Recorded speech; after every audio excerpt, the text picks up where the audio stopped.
How do you check the lie angles on your irons at home or on the driving range?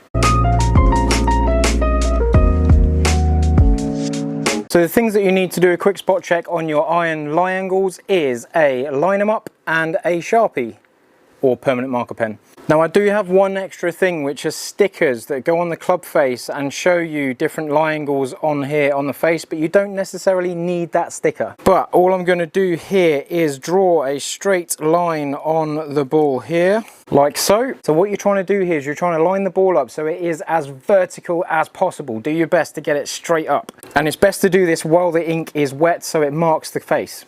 But I'm going to put this down here. I'm going to try and get that line as vertical as I possibly can. And then I'm going to hit a shot. So there we go.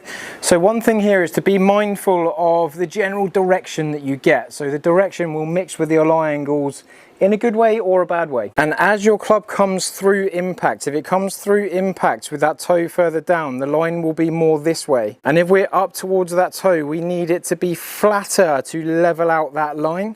And if the line is this way, we need it to be more upright to level out that line. But consider this. My line is a little bit more that way than ideal, so it is at a slight angle. So straight would be on that zero line there, and I'm just this way from it. So that would suggest that I need the club to be just a little bit more upright.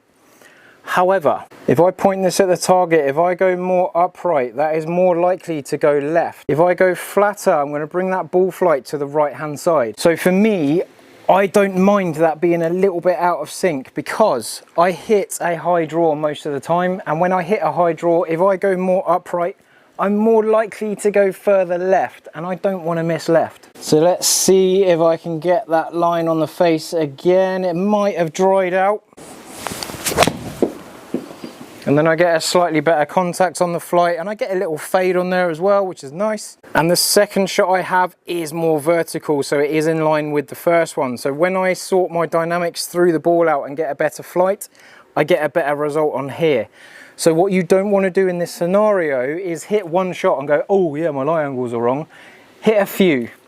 Hit a few, consider the ones that go on target, because they're the ones that got a little bit more value. You're working on your swing, you probably don't want to mess around with this too much at the same time. And if, for example, we've got like a little bit of a swing fault in there that you're working on, say I get a little bit tall through here and I get a bit of early extension, say I get in there and I get a bit stuck and the ball spoons out to the right, it might throw your lines out a little bit. So they're all slightly different, but they're all generally about the same sort of area. So I'm using this to maybe fine tune and investigate whether these are causing a problem or not.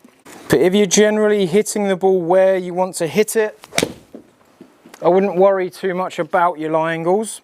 What I'm really trying to do with a lie angle is to try and encourage the good shot more than I'm trying to deter the bad shot. But there you go, there's a way to check and test your lie angles at home.